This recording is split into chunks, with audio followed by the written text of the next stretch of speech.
एक offline teacher था और वो भी गेट की कोचिंग करवाता था। उसके बाद मैं एक केमिस्ट्री टीचर बना। उसके बाद मैं ऑनलाइन आया और 2019 में A2 मोटिवेशन मैंने स्टार्ट किया था, जहाँ पर मैं फैक्ट और मोटिवेशन की वीडियोस बनाता हूँ, शॉर्ट्स। एंड मैं एक राइटर भी हूँ और अब एक एंटरप्रेन्योर हूँ। मेरा खुद का एक स्टार्टअप है जो कि बेंगलोर से हम लोग ऑपरेट करते हैं। सो ये मेरा रोलर कोस्टर राइड है। अब इस सेगमेंट में आप जो भी सवाल पूछना चाहें, स्वागत है आपका।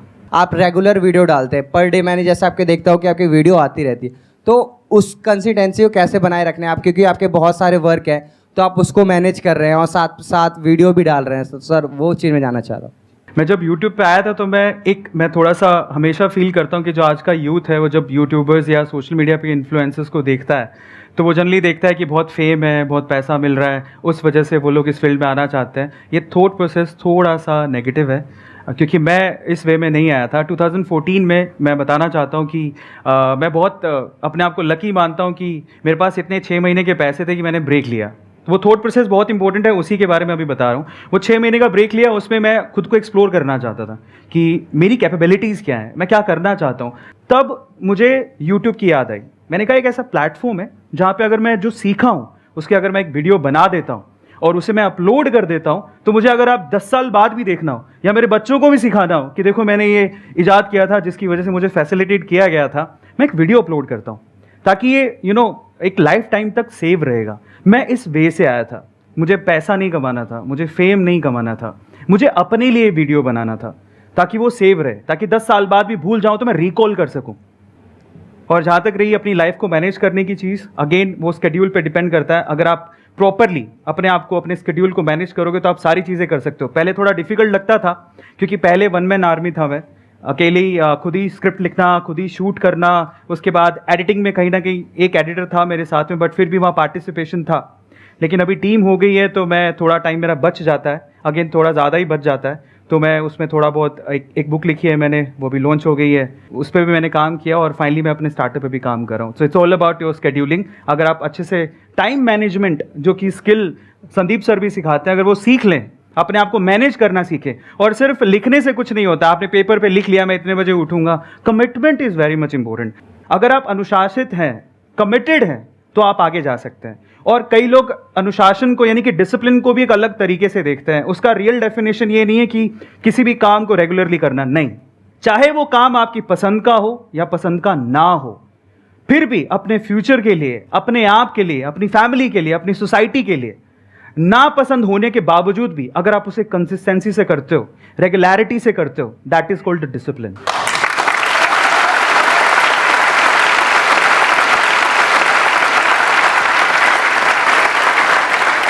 मेरा एक छोटा सा सवाल है कि हम जैसे आर्टिस्ट लाइन या फिर हम यूट्यूब शुरू करते हैं तो अक्सर एक ब्रेकडाउन टाइम आता है। हर किसी की लाइफ में ये टाइम आया होगा या आएगा, जो स्टूडेंट है या उसकी लाइफ में अभी आएगा। तो बहुत डीमोटिवेशन होता है उस टाइम पे कि अरे हमारे साथ फैमिली भी सपोर्ट नहीं करती कि अरे ये क्या यूट्यूब शुरू कर दिया है ना। मतलब वो एक सोर्स नहीं मानते इसको, क्योंकि हर पेरेंट्स चाहता है कि हमारा बेटा डॉक्टर बने, इंजीनियर बने, ये बने वो। कभी कोई ये नहीं चाहता कि तुम जाओ आर्टिस्ट लाइन में, जाओ हीरो बनो, हीरोइन बनो। कोई सपोर्ट नहीं करता। तो how to charge yourself? आपने द परस्यूट ऑफ हैप्पीनेस अगर देखा हो तो वो हमेशा एक ही बात बोलते हैं, प्लीज प्रोटेक्ट योर ड्रीम्स। क्योंकि वो ड्रीम्स है ना, आपके लिए बहुत खास है, दुनिया के लिए नहीं है। उसको आपको खुद को प्रोटेक्ट करना है। अब उसके लिए आपको कुछ भी कीमत चुकानी पड़े, you have to do that.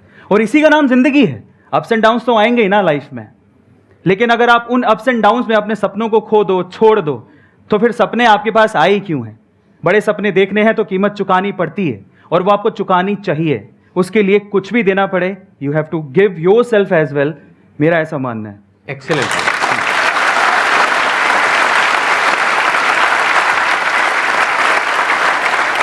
मैं आपको बताता हूँ कि ये बात है, जब मैं बहुत छोटा था, मेरे मामा, मेरी नानी, हम लोग सब साथ में बैठे हुए थे। तो मेरे मामा ने मुझसे पूछ लिया कि जैसे बाय द वे तू करना क्या चाहता है। मैंने कहा बहुत बड़ा आदमी बनूंगा। मतलब मैंने अपने आप को कभी कम आंका ही नहीं, लोगों के सोचने से फ़र्क नहीं पड़ता। मैंने बोला बहुत बड़ा आदमी बनूंगा, मैं बाहर जाऊँगा कुछ करने के लिए, इंजीनियरिंग करूँगा। तो मेरे मामा हंसने लग गए। ऐसा होता है जनरली, लोग फैमिली में होता है, आप लोग कोई ना कोई आप पे हंसा होगा। तो उस दिन वो हंस लिए, मेरे मामा उस दिन हंस लिए। काश वो ना हंसे होते तो आज मुझे यहाँ ना देख रहे होते, पर हंस लिए। तो अच्छा है ना। तो अच्छा, तो हंसते मुझे बोले कि एक्चुअली मेरे जो फादर हैं वो शॉपकीपर हैं सर, बहुत छोटी सी दुकान है। तो मेरे मामा ने मुझसे उस दिन जो स्टेटमेंट कहा वो मेरा one of life changing moment है।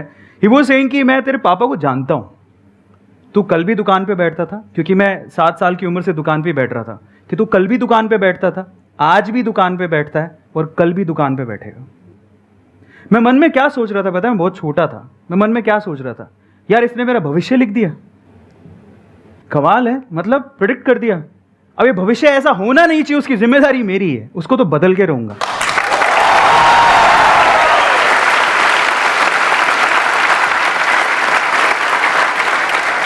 जब प्रॉब्लम्स आती है ना हमारी लाइफ में, तो हमारे पास में 2 ऑप्शंस होते हैं। एक है हम ब्लेम करने लग जाए अपने रिलेटिव्स को, फ्रेंड्स को, इसको उसको, सिचुएशंस को, लाइफ को, हर एक को ब्लेम करें कि मैं इसकी वजह से कुछ नहीं कर पा रहा।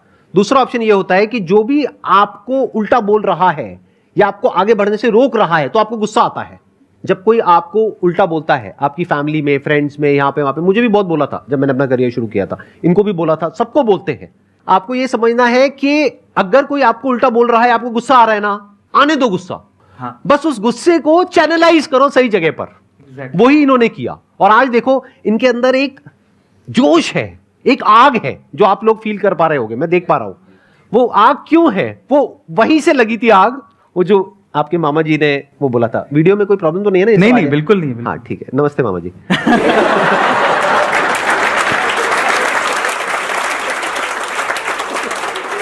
मैं आपसे पूछना चाहता हूँ कि how to be clear on thoughts, मतलब जो हम सोचते हैं और उसको इम्पोज भी करना है। और कई बार डिसीजन मेकिंग में भी हमें मतलब दिक्कत हो जाती है कि कोई डिसीजन ले तो लेते हैं लेकिन उसको अप्लाई नहीं कर पाते। बहुत अच्छा सवाल है। क्लैरिटी में एग्जांपल देता हूँ, ज़्यादा इंपॉर्टेंट है। मेरे फादर मुझे जाने नहीं देना चाहते थे बाहर, मैं इकलौता था, शॉप थी, उनको ये था कि संभालेगा कौन। तो हमेशा जब भी मैं बाहर जाने की बात करता था तो वो कहते थे कि नहीं, पॉसिबल नहीं है। जैसे भी जिद करके मैं निकला बाहर, क्योंकि फादर का कहना था कि भी 2 सिस्टर हैं, शॉप पे कौन बैठेगा, उनकी शादी भी करनी है, जो होता है नॉर्मल फैमिलीज़ में। पर फिर भी लड़ वड़ के साइन करवाया, एजुकेशन लोन लिया, निकले बाहर। अब क्यों गए थे ज़रा समझने की ज़रूरत है। विजन ये था कि मुझे फैमिली को प्रूफ करना है। मेरे मामा जी ने कहा कि भैया तो कुछ कर नहीं सकता, मेहनत करके सिलेक्शन हुआ है, पापा ने एजुकेशन लोन पे साइन करने तक से मना कर दिया था, फिर भी जिद करवा के किया। क्यों किया? वो इंपॉर्टेंट था कि मुझे मेरी लाइफ में कुछ करना था, मुझे इंजीनियरिंग करनी थी। अब क्लैरिटी थॉट क्या है ज़रा समझते हैं। यहाँ से मुझे मेरा करियर बिल्ड करना है, बहुत कुछ पीछे सुन के आया हूँ और बहुत कुछ लोगों को बताना है और प्रूफ करना है। लेकिन जब मुझे मौका मिला तो मैं भी बहक गया। जब बाहर निकला मैं तैयारी करने के लिए सर, तो अगेन पता नहीं कैसे बताऊं, बट वहाँ पे एक लड़की थी। बाहर जाने के बाद जब हवा लग जाती है, फ्री हो जाता है इंसान, उसी की तरफ दौड़ता है। तो मेरे साथ सेम हुआ।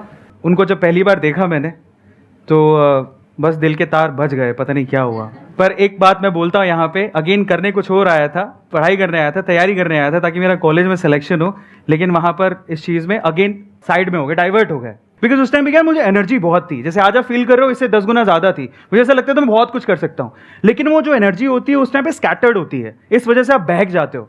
लेकिन उसे अलाइन करना बहुत ज़रूरी है और उसके लिए एक पर्सन चाहिए जो आपको समझ सके। तो मुझे लगता था कि यार ये मेरी फ्यूचर वाइफ हो सकती है, ऐसा करके।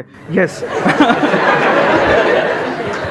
जिन लड़कों को प्रॉब्लम होती है ना, जिनको लव एट फर्स्ट साइट हो जाता है, उनसे ना मैं आपको एक सवाल पूछता हूँ। सवाल ये है कि जिस मोहतरमा के ख्यालों में आप 24 घंटे मशरूक हैं, जिस मोहतरमा के ख्यालों में आप 24 घंटे मशरूक हैं, वो सिर्फ आप ही की है, इसका कोई प्रूफ है?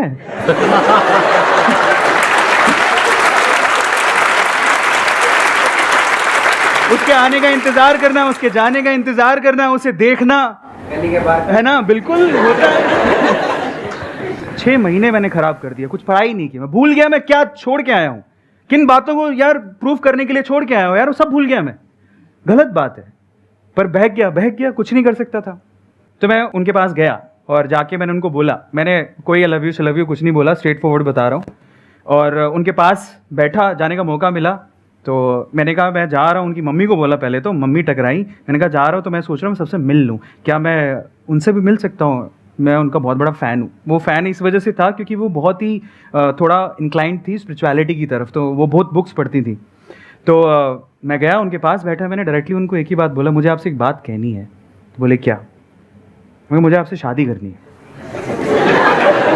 अब अच्छा शादी करनी है, भाई मैं बता देता हूँ मुझसे 5 साल बड़ी थी। उन्होंने कोई रिएक्शन नहीं दिया। लास्ट में जब पूरी कॉन्वर्सेशन हो रही थी, सुनती रही, लास्ट में उन्होंने मुझे बोला कि एक बात बोलती हूँ, ध्यान से सुनना। मैंने कहा हाँ। बोले अपने माँ बाप के पैसों पे तुम यही करने आए हो क्या? स्टेटमेंट बहुत खतरनाक थी, दिल पे चुभ गई कि अपने माँ बाप के पैसों पे तुम यही करने आए हो क्या था। फिर उसने बोला कि तुम जब 6 महीने पहले आए थे ना, तुम्हारे बारे में बहुत सुना था कि तुम बहुत इंटेलिजेंट हो, अब क्या हो गया? फिर लास्ट में उसने जो बात बोली वो आप सब लोगों को सुननी चाहिए। अगेन मैं कह रहा हूँ, लड़कियाँ बहुत मैच्योर होती हैं। वो खुशी वाली बात भी थी लेकिन चैलेंज भी था मेरे लिए। उसने बोला तो सफल हो जाओ, अपने पाँव पे खड़े हो जाओ, तब हर चीज़ तुम्हारी कदम चूमेगी, तुम्हें सब मिल सकता है, शायद मैं भी। जब उसने वो स्टेटमेंट बोला, मुझे दुख से ज़्यादा खुशी इस बात की थी कि आग दोनों तरफ है। वो कह रही शायद मैं भी।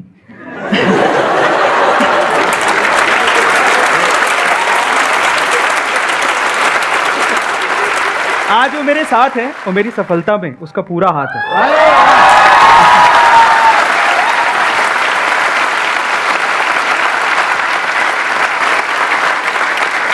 ये छोटे छोटे से मूवमेंट होते हैं बॉस, जब आप अपने पाथ से हटते हो ना। अगेन वो मेरे लिए डिस्ट्रैक्शन था, लेकिन वो आपकी कभी कभी स्ट्रेंथ भी बन जाती है। अगर मैं सीधे चले जाता, ठीक है, मन में रख के, पर मैंने वो रिस्क उठाया। रिस्क है तो इश्क है। रिस्क उठाया तो सामने से स्टेटमेंट आया, समझ में आया कि हमें करना क्या है, फाइनली उसी पाथ पे दोबारा आ गए। तो आपकी लाइफ बनती है, बिगड़ती है आपके आसपास के लोगों से जो आप चूज करते हो। और अगर आपकी चॉइस सही है तो आपकी जिंदगी बन सकती है और बहुत बेहतर बन सकती है। और उसने मेरी जिंदगी को बहुत बेहतर बनाया है, जो आपके सामने मैं हूं।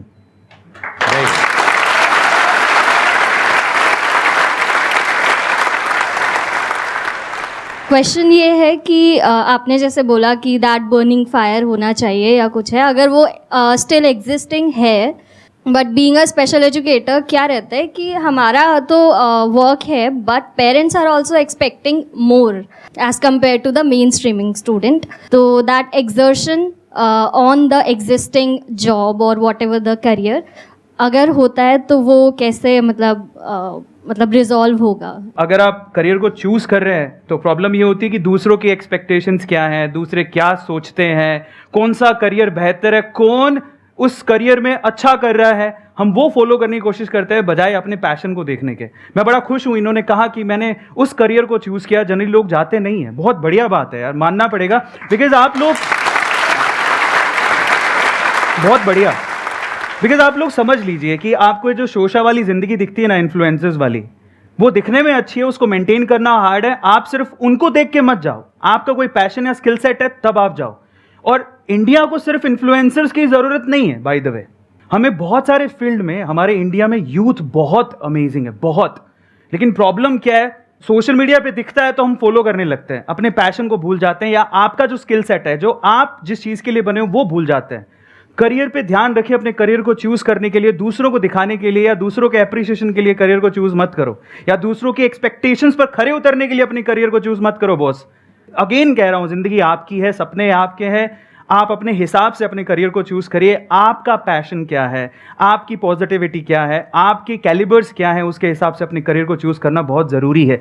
मैंने अभी थोड़े दिन पहले एक स्पिरिचुअल गुरु है, she is really amazing, Jaya Kishori ji, उनके साथ एक पॉडकास्ट किया था, उनका नाम लेना चाहूँगा मैं, और वो पॉडकास्ट अभी रिलीज़ हुआ है। तो उनसे मैंने एक चीज़ सीखी। देखिए, लोग आपको बहुत कुछ कहेंगे, बहुत कुछ, वो गाली भी निकालेंगे, आलोचना भी करेंगे, they will abuse you, they will criticise you. यार वो लेना नहीं लेना आपके हाथ में, इग्नोर कर दो, छोड़ दो उसको। हार्ड है, लेकिन अगर आपने ये कला सीख ली कि दूसरों के क्रिटिसिज्म को कैसे एक लाइन के बाद, एक बाउंड्री के बाद अपने तक आने ही नहीं देना है। अगर आपने 200% किया है ना, that's it, straight forward. Simply बोल रहा हूं, दूसरों की क्रिटिसिज्म को भूल जाओ। अगर मन से सेटिस्फैक्शन है ना कि मैंने बच्चों के लिए बहुत दिन रात मेहनत की है, 200% दिया है, क्रिटिसिज्म मैटर ही नहीं करता, जब तक आपका मन आपको अप्रिशिएट कर रहा है। और आपके मन का अप्रिशिएशन बहुत ज्यादा मायने रखता है।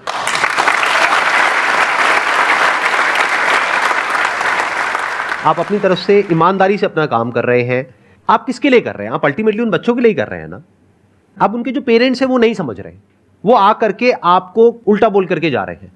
तो आपको गुस्सा आएगा। आपकी जगह मैं होऊंगा, कोई भी होगा, उसको गुस्सा आएगा। किसको नहीं आएगा?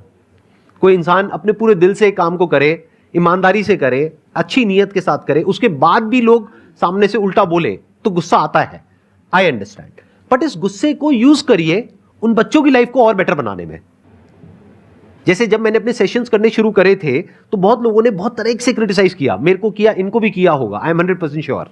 तो वो जो क्रिटिसिज्म है उसको मैंने यूज किया कि लोग उल्टा बोल रहे हैं ना, इसका मतलब कुछ उसमें सच्चाई भी है और कुछ झूठ भी है। तो पहले तो उसको फर्क किया, फिर जो सच्चाई है उसको यूज किया कि हाँ आप जो कह रहे हो बात में उसमें थोड़ा तो दम है, कोई बात नहीं, अभी ये कमी है ना, इसको बेटर करता हूं, इसको इंप्रूव करता हूं, और बेटर करता हूं, और बेटर और बेटर और बेटर। अब वो 100% तो कभी भी नहीं हो सकता, मतलब ऐसा कभी नहीं हो सकता कि 100% पेरेंट्स आपके पास आ करके आपकी तारीफ करने लग जाए, ऐसा नहीं हो सकता। बट अब आपका टारगेट क्या होना चाहिए? 10 में से 9 उल्टा बोलते हैं, 1 अच्छा बोलता है। आपका होना चाहिए इस 10 में से 5 लोग